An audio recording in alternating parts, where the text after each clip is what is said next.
Ahmad channel से माइक मैम पुनः पुतराम ओक्चब निकोक नौना खुरमजरी फोंखिब पाउचे हेडलाइन पाउसिंग पुदुना लाक्चरी ताबिसे प्राइम मिनिस्टर सेप्टेम्बर 13 लाकदौरी गवर्नर स्पीकर TH सैतबर्त उनख्रे हयेंग दिल्ली कुकी वारी सानगदौरी BBIP सिंगी खोंसत कमरी लेना चीफ सेक्रेटरी चेयर लौदुना मिफम पांगथोख्रे क्रॉस बॉर्डर ड्रग स्मगलिंग थिंगनब मिजोराम अखनब ऑपरेशन चथब हौख्रे मालेम गानब लेखिदबद प्रिपाकना अवाब फोंदोरकली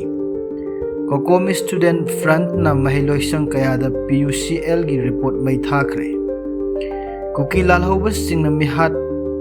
मिपुन चथरकपद सु हंदोकनब तंगाई फदे थारो इनपी मणिपुर हौजिक मरोय पाउ ताबिसे प्राइम मिनिस्टर नरेंद्र मोदी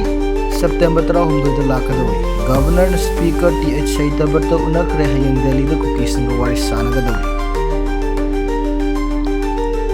इन 2023 की मे 3 स्टेट असिदा थोरक्लिबा इरांग असिदा हौजिक मक्की ओइना मैतै अमसुं कुकी फुरुक की मिसिंग अमगा चथोक चसिन याबा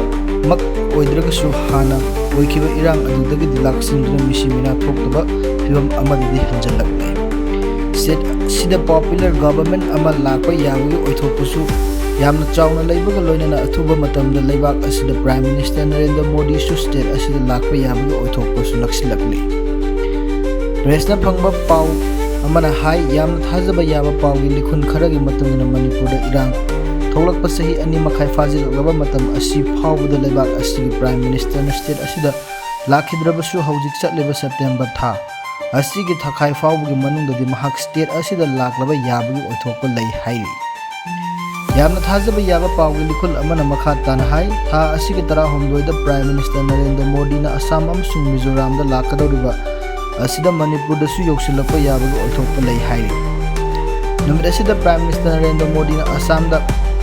डॉक्टर भूपेन हजारिका की चामा सुबह मपोक कुमोन थोरम सरुक यागनी अदुगा मिजोराम अनौब रेलवे लाइन संगारमगनी नुमित असिदा मणिपुरदसु यौसिलपा याबगी ओइथोकपसु चावना लैरे हाइरि स्टेट ऑथोरिटी नजु महाक लाकपा मतमदा सिक्योरिटी यावना अतै हिरम कयाद तौगदब थबक थौरमसिंग याथोकनबगी सेम साबा पुनमक्सु पाइखतपा हौख्रे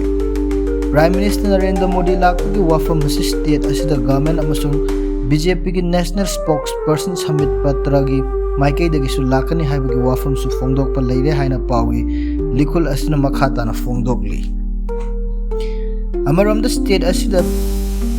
DGP ना डिस्ट्रिक्ट सिंगदा लैरिबा SP सिंग मणिपुर राइफल्स IRB बटालियन सिंग की कमांडिंग ऑफिसर सिंगदा सेप्टेम्बर 13 फाउबगी मनुंगदा फिशर नत्रगा पर्सनल अमता यावना का हेन तंगाई फदब इमरजेंसी नतना सुटी पीदना खंगहनबसु लैरे हाइना मीडिया द रिपोर्ट तौनखिबा लैरबनी मरक्सिदा ngasi nungthil Manipur Legislative Assembly की स्पीकर TH सैतबर्तगा मणिपुर गवर्नर अजय कुमार बलागा राज भवन दा उनखी मखोय अनि न पुंखाय अमरम उनखिबा अदुगी मतंग करी करम वाफम लैबगे हाइना थीबदा अकुप्पा पाउदी फंगबा ngamdri adum oinama khayang state asigi governor AK bala Delhi gi damak Imphal thadok lagani governor Delhi da numit nini rom lairaba yana lai hairi nakalam romdana कुकीजो की तोंगान बॉडी सिंह मिनिस्ट्री ऑफ होम अफेयर्स की official सिंह अमदी central government के official सिंह तांकक नाइन वरी सानरगा लाकपा अदुगी मखा तारकपा ओइना सेप्टेम्बर 3 दा दिल्ली की मिफम पांगथोकलगनी हाइरि स्टेट असिदा गवर्नर अजय कुमार बलाना हयेंग दिल्ली दा चटकदौरिबा असिबु मिनिस्ट्री ऑफ होम अफेयर्स की मिफम असिगा मरी लैनरंबा याय हाइरि दिल्ली की मिफम असिदा मरोइबा एजेंडा ओइना प्राइम मिनिस्टर लाकनी हाइबगी पानरिबा खोंगचत असिगा मांग ओइनाना हौजिक नेशनल हाईवे सिंग फ्री मूवमेंट लैत्रिबा अमदी कुकी मिलिटेंट सिंग एग्रीमेंट साइन तौनदुना लाखिबसु सु सस्पेंशन ऑफ ऑपरेशन मखाताना सांगदोकपगी मतंगदा खनरबा याय हाइनरी मिफम असिदा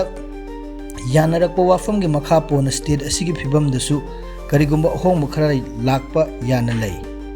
मदुगी मतुंग इन स्टेट असिदा लेबाक असिगी prime minister Lakpa अमदी मियामगी मिहुना सेंबा popular government अमा सेंबगी वाफम असिगसु मरी लेनरकपा ꯌꯥꯏ ꯍꯥꯏꯅ ꯄꯥꯎꯒꯤ ꯂꯤꯈꯨꯜꯁꯤꯡ ꯑꯁꯤꯅ ꯐꯣꯡꯗꯣꯔꯛꯂꯤ꯫ ꯃꯁꯤꯅꯤ ꯉꯁꯤ ꯅꯣꯡꯃꯒꯤ ꯃꯔꯨꯑꯣꯏꯕ ꯍꯦꯗꯂꯥꯏꯟꯁꯤꯡ ꯑꯃꯗꯤ ꯃꯔꯨꯑꯣꯏꯕ ꯄꯥꯎꯁꯤꯡ ꯇꯥꯕꯤꯔꯤꯕꯁꯤꯡꯕꯨ ꯑꯃꯨꯛꯀ ꯍꯟꯅ ꯈꯨꯔꯨꯝꯖꯔꯤ ꯑꯃꯗꯤ ꯆꯦꯅꯦꯜ ꯑꯁꯤꯕꯨ ꯅꯨꯡꯁꯤꯗꯨꯅ